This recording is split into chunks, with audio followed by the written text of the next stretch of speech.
The war between the United States and Iran has now entered its 15th day, and the conflict is beginning to affect the global economy. One of the biggest developments came when U.S. forces reportedly struck Kharg Island, Iran's main oil export terminal in the Persian Gulf.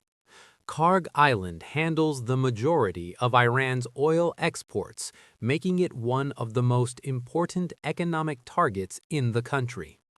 The strike is seen by analysts as a major escalation because it directly targets Iran's energy infrastructure. In response, Iran has taken steps that could affect the entire world economy. Iranian forces have been disrupting shipping traffic in the Strait of Hormuz, one of the most important oil routes on the planet. Nearly 20% of global oil shipments normally pass through this narrow waterway between Iran and Oman. Since the war began, shipping traffic through the strait has dropped dramatically, and several incidents involving tankers have already been reported. Energy markets are reacting quickly. Oil prices have surged as traders worry that the conflict could trigger the largest disruption to global energy supply in decades.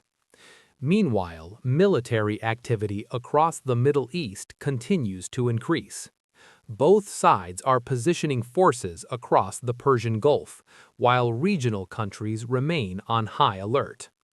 Military experts say neither side appears ready for a full ground invasion yet, but the risk of escalation remains extremely high.